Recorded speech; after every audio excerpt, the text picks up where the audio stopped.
Hi people, నేను మీ వర్షిని. ఎక్కడికి వెళ్తున్నాను అనుకుంటున్నారా? నేనైతే హరే కృష్ణ గోల్డెన్ టెంపుల్కి వెళ్తున్నా. నాకైతే చాలా ఎగ్జైట్గా ఉంది, ఎందుకంటే నేను ఫస్ట్ టైం విజిట్ అవుతున్నాను. నేను హైదరాబాద్కి వచ్చాక ఫస్ట్ టైం పోతున్నా.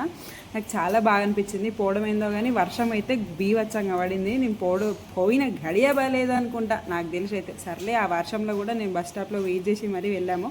అండ్ గుడి మాత్రం ఎంత బాగుందంటే ఫస్ట్ టైం విజిట్ చేసినందుకు వర్త్ అన్నట్టు ఉంది. అండ్ ఎంత బాగా అంటే లోపల నేను అసలు అంతగానో ఎక్స్పెక్ట్ చేయలేదు, కానీ పాజిటివ్ వైబ్స్ వచ్చినాయి అసలు. నాకైతే అక్కడ మంచిగా అనిపించింది. నాకు అస్సలు వీడియో తీయనియట్లేదు నాకైతే. నేనైతే దొంగతనంగా ఒక వీడియో అయితే తీసిన, చూడండి మీకోసమే.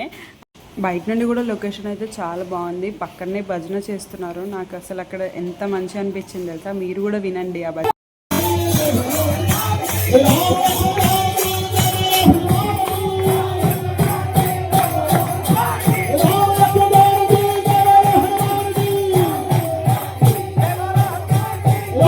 పైనుండి చూస్తే కూడా లొకేషన్ అయితే చాలా బాగుంది. నాకు ఇక్కడ నుండి మొత్తం టెంపుల్ కనబడింది. నాకు చాలా నచ్చింది ఇక్కడ. అండ్ పక్కన ఇంకొక దేవుడు కూడా ఉన్నాడు, అక్కడ ఉయ్యాలు ఊపిస్తున్నారు. నేను కూడా ఊపాను. అస్సలు ముచ్చట కొత్తే మీకు ట్విస్ట్ అన్నా కదా, అది ఏంటంటే నేను నిన్ననే కొనుక్కున్న చెప్పులు ఇయ్యాలనే పోయినాయి. అది ఒక్కటేసారి వేసుకున్న గంట సేపు కూడా వేసుకోలే, కథం పోయినాయి. ఆ చెప్పులు పోయినాక నా ఫీలింగ్ ఏంటిది తెలుసా? ఒకసారి చూడు.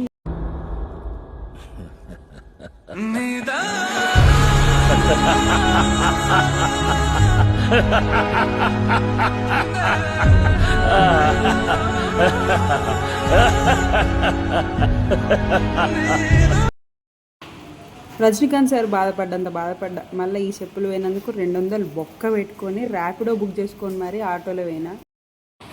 అసలు నా చెప్పులు పోయినాయి అంటే మా ఫ్రెండ్స్ రియాక్షన్ ఏంటి తెలుసా?